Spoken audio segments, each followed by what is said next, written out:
Have you ever wondered what it would be like if two of the greatest musical forces of the 20th century stood shoulder to shoulder against hate? It's about a night the history books refuse to write about. In the neon-lit desert of Las Vegas, the king of rock and roll and the king of reggae didn't just meet. They collided in a way that changed the lives of everyone in the room, witnessing an incredible night of history. What happened between Bob Marley and Elvis Presley in 1976 wasn't just a concert. It was a showdown. It was a test of character.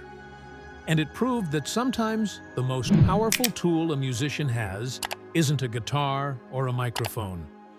It's the courage to stand up for a stranger when the world is waiting for you to turn your back on them. If you love discovering the untold, raw, and real stories behind some of music's most incredible moments, you've come to the right place.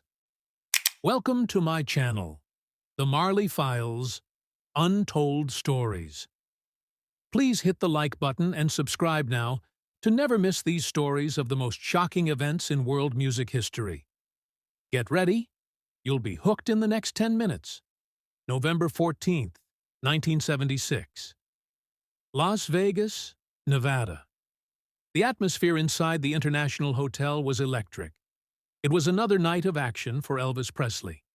The king was in full swing for his legendary Vegas residency, and the huge ballroom was packed with fans eager to see the man who defined rock and roll. But on this particular night, there was someone completely unexpected among the high-profile musicians. And who do you think it was? Yes, you guessed it. His name was Bob Marley. The Jamaican reggae revolutionary was in Las Vegas for a short break between his grueling tour dates. Bob had always had a quiet admiration for Elvis, seeing him as a pioneer who opened the doors to the music industry.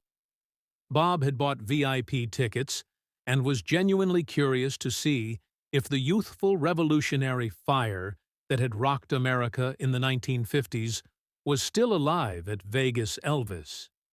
Bob was dressed simply for the evening. He looked exactly as he was, a successful musician enjoying a night off. But as he walked toward the velvet ropes of the VIP entrance, he was about to walk into a wall of prejudice. The man standing between Bob Marley and the music was Chuck Stevens. Chuck was a towering human wall, a former military police officer who had grown up in rural Alabama during the height of segregation. Despite the changing world, Chuck clung to his old prejudices like a shield. To him, the VIP sections of Las Vegas looked a certain way, and Bob Marley didn't fit the picture. Chuck narrowed his eyes when he saw Bob approaching. He stepped forward and blocked the way. "Whoa, wait," Chuck muttered. "This is the VIP entrance. The regular seats are over there." Bob stopped. He felt that familiar sting of racism, but kept his cool. "I have a VIP ticket, sir. This is the right entrance." Chuck barely glanced at the ticket. He sneered, "Look, son, I don't know who you hustled to get that, but this section is for people who belong here. You'd be more comfortable in general admission. Or outside." Bob's voice remained calm, but his eyes grew intense. "The ticket says VIP, sir. I paid for this seat." "Listen," Chuck's voice raised. "I don't want any trouble. Why don't you just turn around? This isn't really your kind of music anyway." Wealthy patrons in the line began to stare. Some looked sympathetic, but many looked annoyed. Bob stood his ground. "I am a musician myself. I am just here to enjoy the show." Chuck laughed, a harsh, mocking sound. "A musician? What kind? Let me guess. You play bongos on a street corner?" The insult landed. Bob felt the heat rise in his cheeks. "I play reggae music," Bob said simply. "Reggae?" Chuck spat. "That ain't real music. That's just noise. Look, boy, go find a jazz club. You're holding up the line." Bob weighed the cost. He was tired. He didn't want to fight a battle he fought every day. "It is okay," Bob whispered. "I will go." But as he turned, a woman behind him spoke up. "Excuse me. I saw his ticket. It is legitimate. Let him in." Chuck turned red.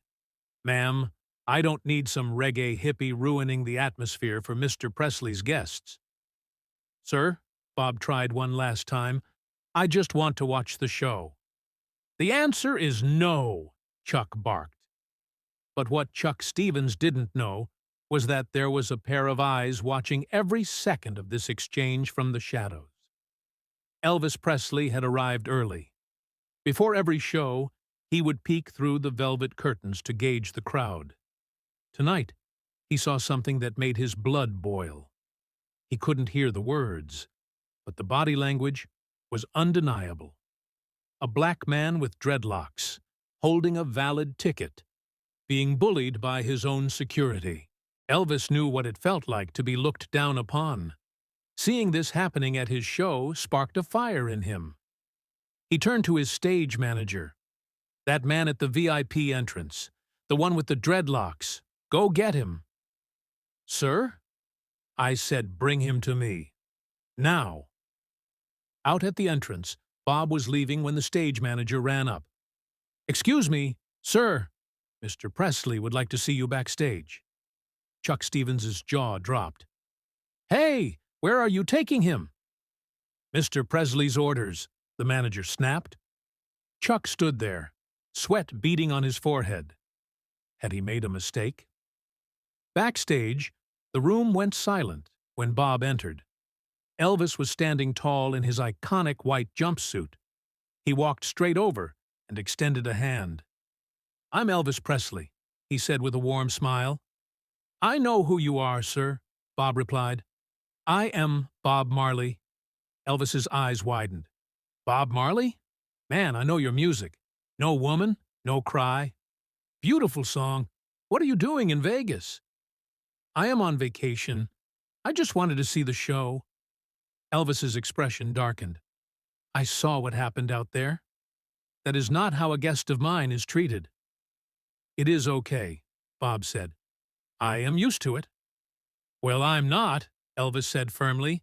"Tonight, we're going to teach that guy a lesson about what music actually means. Bob, how would you feel about joining me on stage?" Bob was stunned. "On stage? With you?"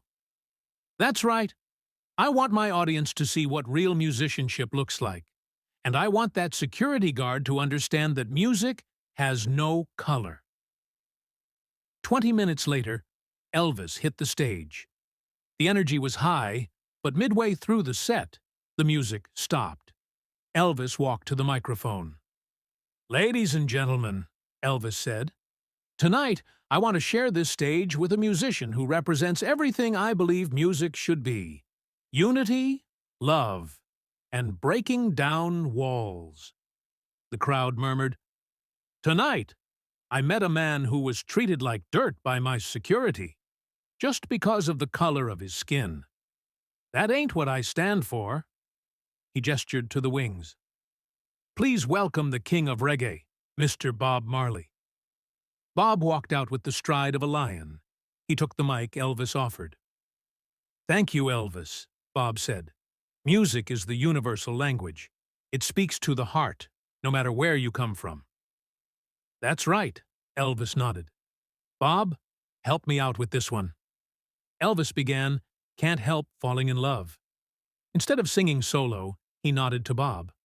Bob's soulful, raw voice wove around Elvis's smooth baritone, two worlds colliding to create something holy. But Elvis wasn't done. As the song faded, he looked into the darkness. "I want to bring one more person up here. The security guard who tried to kick my friend out." The room gasped. Chuck Stevens wanted to disappear, but security marched him down the aisle. Chuck climbed the stage stairs, shaking. He looked at Elvis, then at Bob, the man he had humiliated, now standing as an equal to the king. Elvis put a hand on Chuck's shoulder. "Chuck, tell these people what you told Bob tonight." Chuck looked at the 15,000 faces. Then he looked at Bob. The hate broke. I told him he didn't belong here, Chuck stammered, because I judged him, because I was wrong. Tears formed in his eyes. Mr. Marley, I owe you an apology. I was raised wrong, and I let that hurt you. I am sorry. Bob didn't gloat. He extended his hand. We all make mistakes, brother. It is what we do next that counts. Chuck grabbed Bob's hand, then pulled him into a hug. The crowd erupted, a standing ovation that shook the building. Elvis grabbed his guitar.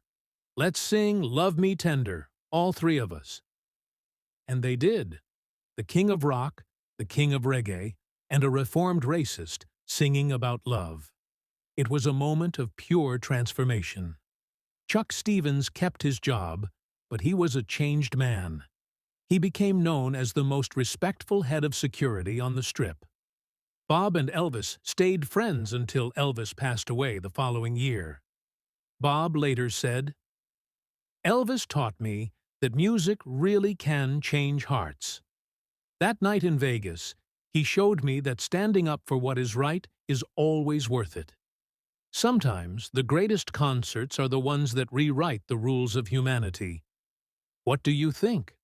Would you have had the grace to forgive Chuck like Bob did? Let us know in the comments below. If you enjoyed this incredible story, please like and subscribe to Marley Files, the Untold Stories. Until next time, remember, one love.